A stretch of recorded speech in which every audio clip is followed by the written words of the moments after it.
Il était une fois une petite fille nommée Noémie, qui vivait dans un petit village entouré de montagnes.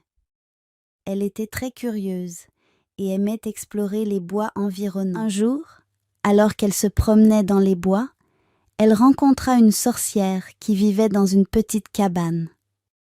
La sorcière avait un grand nez crochu et des ongles en forme de griffes. Elle était très méchante et avait une réputation effrayante dans le village. La sorcière avait besoin d'aide pour préparer une potion magique pour son chat noir. Noémie, qui était très courageuse, a accepté d'aider la sorcière.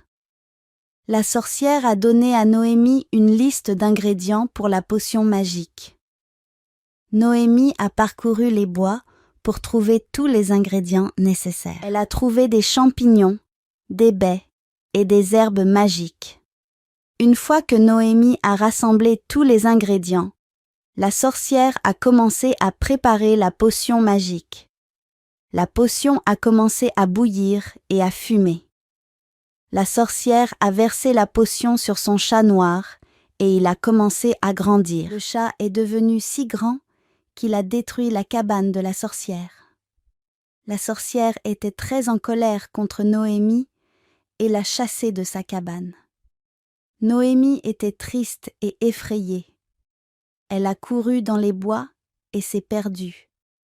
Elle a marché pendant des heures jusqu'à ce qu'elle trouve une maisonnette. Elle a frappé à la porte et une vieille dame lui a ouvert. La vieille dame a invité Noémie à entrer et lui a offert un bol de soupe chaude. Noémie a raconté son histoire à la vieille dame. La vieille dame a dit à Noémie qu'elle connaissait la sorcière et qu'elle était très méchante. Elle a dit à Noémie qu'elle avait un plan pour aider la sorcière à changer. La vieille dame a donné à Noémie une baguette magique et lui a dit de retourner chez la sorcière. Noémie est retournée chez la sorcière et a utilisé la baguette magique pour transformer la sorcière en une gentille dame. La sorcière a été tellement reconnaissante qu'elle a donné à Noémie un sac rempli de bonbons et de friandises.